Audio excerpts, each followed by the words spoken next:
Hello, I am David, the AI-powered tutor. Did you know that this video series was created using an artificial intelligence-powered video automation bot? If you would like to know more about its features, please visit ai.datascience.1. Hello world. Welcome to the Introduction to Python Programming video tutorial by Data Science Academy. Today, we will learn about classes in Python. To refresh what you have learned earlier, please watch the playlist mentioned in the description. Have fun programming in bits. We ask you to practice the examples mentioned in the tutorial. Please leave a comment if you have any queries or need some clarification. Object-oriented programming, abbreviated as OOP, is a programming paradigm based on the concept of objects, which can contain data and code. Data in the form of fields, often known as attributes or properties, and code, in the form of procedures, often known as methods. In object-oriented programming we write classes which represent real-world things and situations. We create objects, an instance of class, based on these classes. The four major principles of OOPs are encapsulation, data abstraction, polymorphism, and inheritance. The syntax of a simple form of class definition looks like this. Class definitions, like function definitions, with defined statements, must be executed before they have any effect. Class objects support two kinds of operations: attribute references and instantiation. Attribute references use the standard syntax used for all attribute references in Python, namely object.name. Class instantiation uses function notation. The instantiation operation, that is, calling a class object, creates an empty object. We create a simple class called company with the attribute called company name and another attribute called courses. Here, company.company_name and company.courses are valid attribute references, returning a string and a function object, respectively. Class instantiation uses function notation. In our example, we create a new instance of the class and assigns this object to the variable org.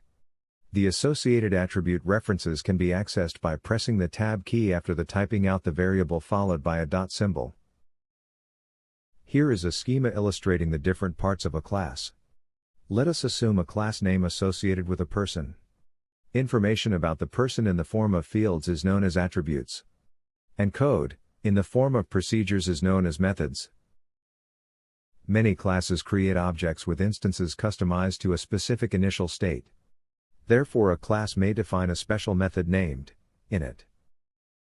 When a class defines an init method, class instantiation automatically invokes init for the newly created class instance. The init method may have arguments for greater flexibility. In that case, arguments given to the class instantiation operator are passed on to init. The self parameter is required in the method definition and it must come first before other parameters. Every method call associated with a class automatically passes self, which is a reference to the instance itself. It gives the individual instance access to the attributes and methods in the class. We create a simple class called box, and create attributes called length, width, and height. After executing the script, we can create an instance of the class. In this example, we call it cube. The methods, length, width, and height are accessible using .methods.